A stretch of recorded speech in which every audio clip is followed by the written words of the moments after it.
गुरुर्ब्रह्मा गुरुर्विष्णू गुरुर्देव महेश्वरा सद्गुरु साक्षात परब्रह्मा तस्मै श्री सद्गुरवे नमः।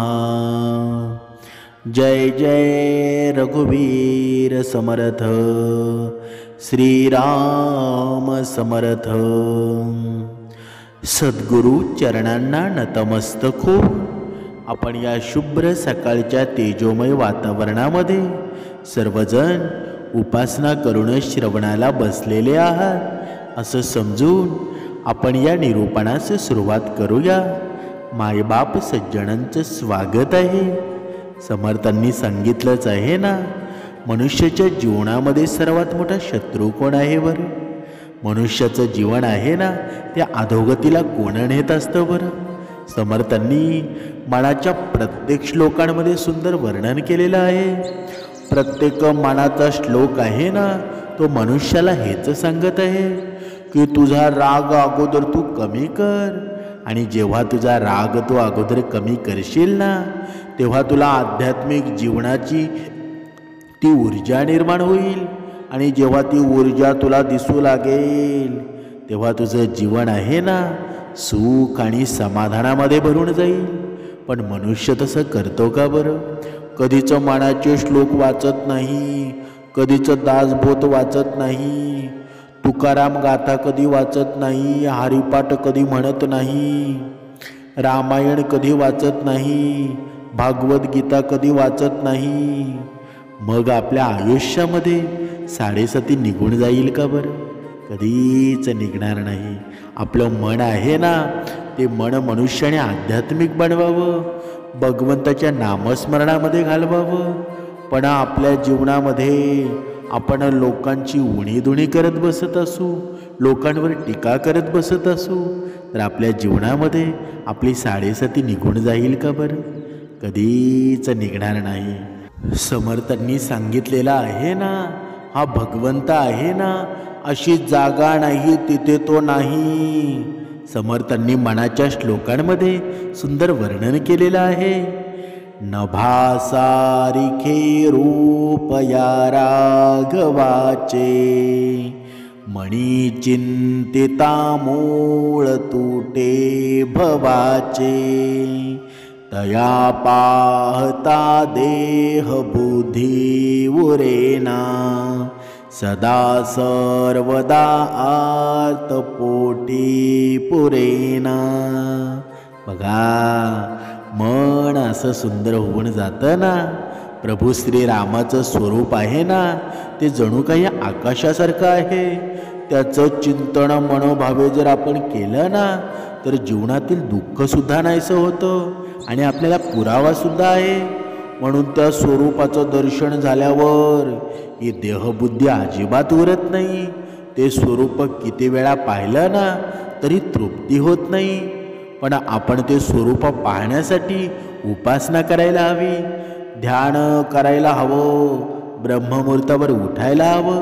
पण ते आपण करतो का बरं? कधीच करत नाही। आपण वेगवेगळ्या विषयांमध्ये आपलं मन गुंतवतो। जरी कधी आपण मनोरंजन म्हणून काही गोष्टी अशा पाहतो ना की त्या आपल्या जीवनामध्ये अधोगती निर्माण करत असतात। म्हणून आपण काय पाहावं, कसं बोलावं, कसं राहावं, हे प्रत्येक मनुष्यानं शिकायला हवं। तेव्हाच खरा परमार्थ घडतो ना, नाहीतर तसा घडेल का बरं? कधीच नाही। मही निर्मिली देव तो ओळखावा, जया पाहता मोक्ष तत्काळ जीवा, तया निर्गुलागी गुणी पाहावे, परिसंग सोडून सुखे राहावे। म्हणजे काय बरं? म्हणजे ज्यानं ही पृथ्वी निर्माण केलेली आहे ना, त्या परमेश्वराचं ज्ञान करून घ्यावं। त्याचं ज्ञान जेव्हा होईल ना, तेव्हा जीवाला तात्काळ मोक्ष मिळेल, तेव्हा जीवाला तुमच्या तात्काळ आराम मिळेल। निर्गुण परमेश्वर सगुण रूप भरलेला आहे ना, याचा अनुभव आपण घ्यायला हवा. म्हणजे विषयांचा संग सोडून द्यायला हवा आणि मनुष्यानं सुखानेच राहावं ना. पण मनुष्य मात्र ते कधीच करत नाही. मग त्याच्या जीवनामध्ये राग, लोभ, अहंकार निर्माण झाल्याशिवाय राहील का बरं? म्हणून बघा, एका महाभारतामध्ये सुंदर अशी कथा सांगितलेली जाते की क्रोधाला कशानं जिंकता येतं. म्हणजे काय बरं? म्हणजे एकदा भगवान श्रीकृष्ण आणि बलराम आहेत ना, आणि सात्यकी आहे, हे तिघे जंगलातून जात असताना रात्रीच्या काहीच न कळल्यामुळं रस्ता चुकले. जंगल घनदाट होतं. तेव्हा त्यांनी पुढे जाण्याचा मार्ग दिसत होता ना मागे येण्याचा मार्ग दिसत होता. तेव्हा तिघांनीही असा निर्णय घेतला की आता इथेच एखादी सुरक्षित जागा पाहून विश्राम करायचा आणि सकाळी उठून मार्गस्थ व्हायचं. तिघेही दमलेले होते, पण प्रत्येकानं थोडा थोडा वेळ पहारा देण्याचं ठरवलं. पहिली पाळी होती ना, ती सात्यकीची होती आणि सात्यकी पहारा करू लागला.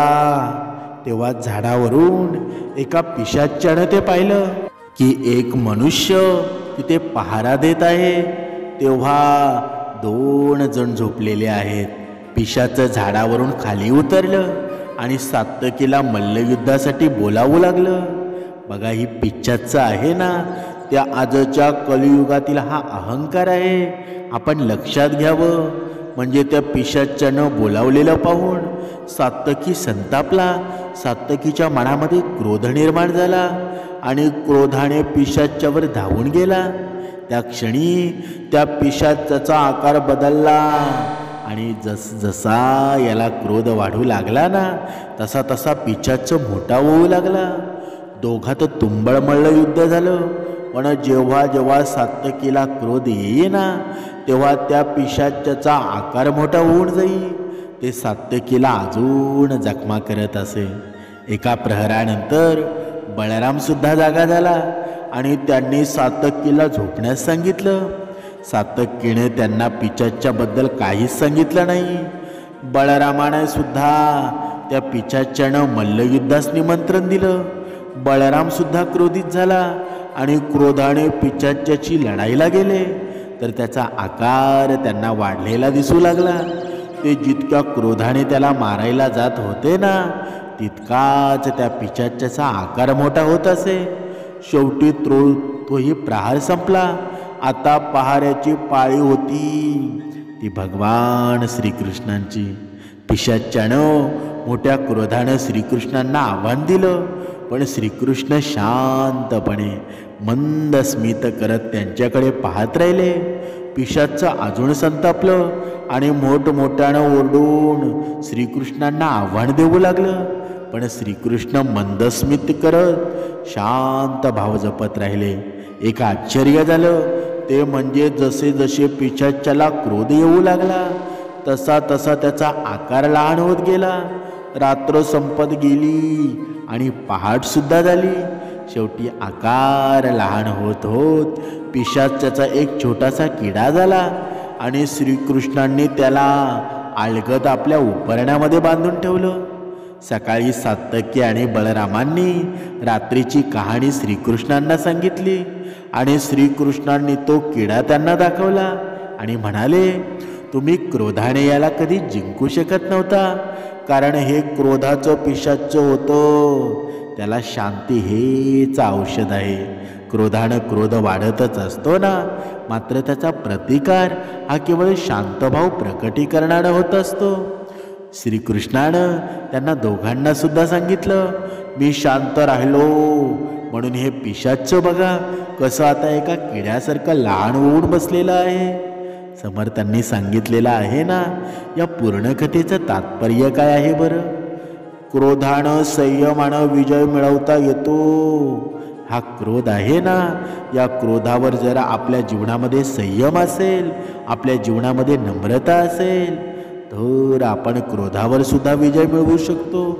म्हणून क्रोधाने क्रोधांना मारता येऊ शकत नाही, तर शांतपणे आणि प्रेमाने कमी करता येतं, नष्ट करता येतं. हे क्रोधाचं हे पिशाचं आहे ना, ते बाहेर कोठे नसून ते आपल्या विचारामध्ये असतं. आणि हे विचारामधलं हे पिशाचं आहे ना, आपण कधी कधी अंधश्रद्धेला सुद्धा बळी पडतो. पण खरं भूत कोणतं आहे बरं? खरं भूत आहे तो म्हणजे आपला अहंकार. खरा भूत आहे तो म्हणजे आपला लोभ. आणि हा जोपर्यंत क्रोध जात नाहीत ना, तोपर्यंत आपल्या जीवनामध्ये अधोगतीसुद्धा संपणार नाही. समर्थांनी सांगितलेलं आहे ना, जीवनामध्ये मनुष्याचा सर्वात मोठा शत्रू जर कोणी असेल ना, तर हा क्रोध आहे. आणि या जीवनामध्ये प्रत्येक वाईट शक्ती आहे ना, मनुष्याला कुठल्या ना कुठल्या परिस्थितीमध्ये क्रोध निर्माण करायला लावत असते. पण जेव्हा आपल्या या नामस्मरणामध्ये श्रीरामाचं नाम असेल, दत्तगुरूंचं नामस्मरण असेल ना, तर आपण क्रोधावर विजय मिळवू शकतो. पण जर आपल्या जीवनामध्ये नामस्मरण नसेल, जर आपल्या जीवनामध्ये भक्तिमार्ग नसेल, तर आपल्या जीवनातला क्रोध कधीच कमी होणार नाही. म्हणजे काय? म्हणजे बघा, हा देव एवढा दयाळू आहे ना, की आपल्या जीवनामध्ये आपण जरी कितीही वाईट वागलो तरीही सुद्धा वेळोवेळी आपल्याला साथ देत आलेला आहे.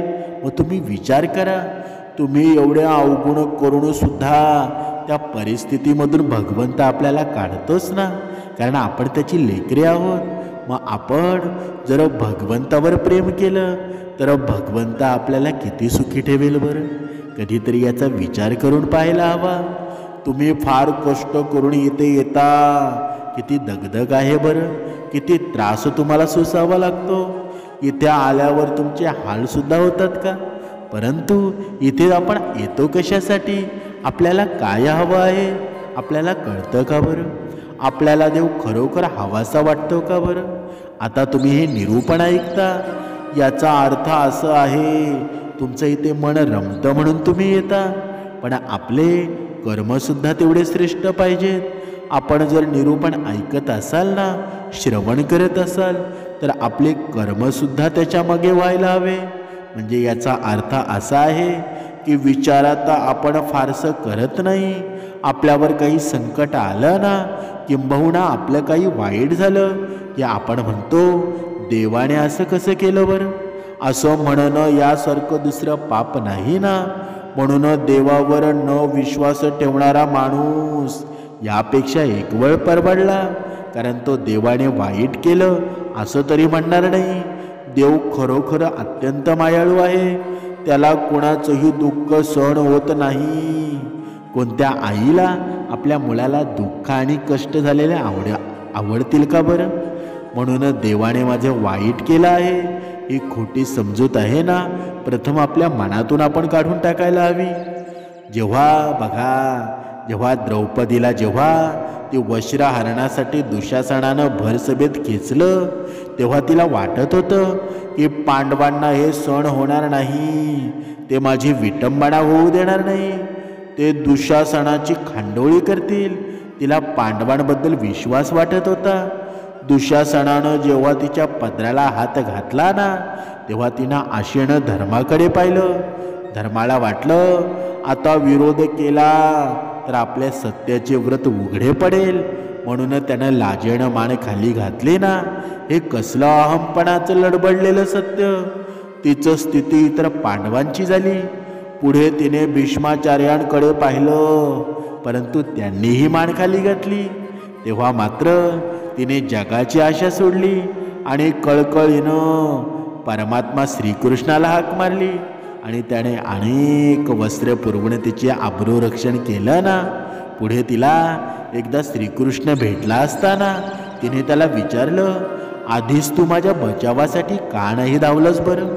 तो दुष्ट केस धरून मला खेचून नेत असताना तू का नाही धावलास बरं? तेव्हा श्रीकृष्ण म्हणाले ना, त्यात माझा काय दोष आहे बरं? मी तुझ्या रक्षणासाठी आतुर होतो, परंतु तुला पांडवांची आणि इतरांची आशा होती. ते रक्षण करतील असं तुला वाटत होतं. मला दरवाजा खुला नव्हता, मग मी कसा येऊ बरं? तू जगताची आशा सोडलीस आणि मला बोलावलंस.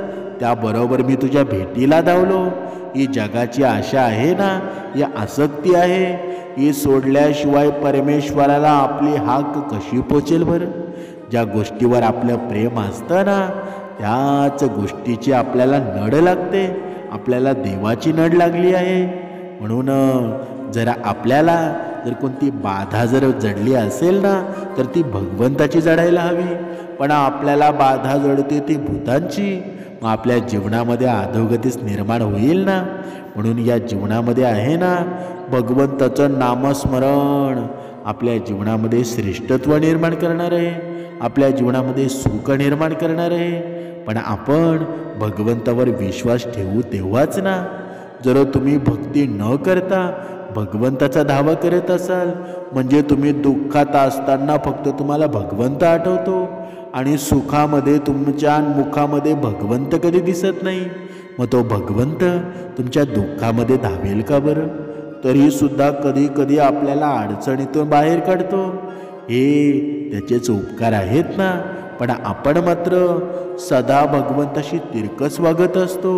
जेव्हा आपल्याला गरज पडेल तेव्हाच आपण नामस्मरण करतो, आणि जेव्हा आपले सुखाचे दिवस असतात ना, तेव्हा आपण भगवंताला विसरून जातो. मग ते चांगलं आहे का बरं? तुम्हीच तुमच्या मनाला विचारा. म्हणजेच जर भगवंताप्रती तुमचा भावच नसेल, तर भगवंत तुमच्या पूर्ण या संकटाशी सामना करू शकेल का बरं? तुमच्या संकटाला कधीच धावून येणार नाही, तुझ्या दुःखाला कधीच धावून येणार नाही. पण जर भगवंताप्रती तुझं प्रेम असेल ना, तर कोणत्याही क्षणी तो तुझ्यासाठी धावून येईल. पण जेव्हा आपण संकटामध्ये पडतो ना, तेव्हा आपण आपल्या मित्राला फोन करतो, आपल्या नातेवाईकाला फोन करतो. कधी आपल्याला गरज पडली ना, तर कधी कधी नव्हे तर आपल्या प्रियसीला फोन करतो, आपल्या पत्नीला फोन करतो. पण त्यांच्यापैकी तुझ्या हाकेला कोणी धावून येतं का बरं? कोणीच येत नाही. समर्थांनी मनाच्या श्लोकांमध्ये सुंदर वर्णन केलेलं आहे.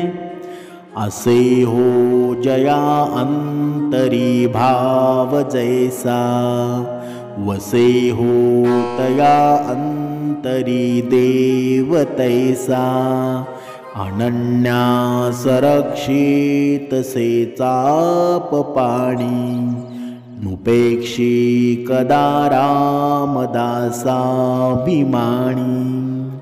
म्हणजे मनात जशी तुझ्या कल्पना केली असेल ना, तसाच देव तुला दिसेल.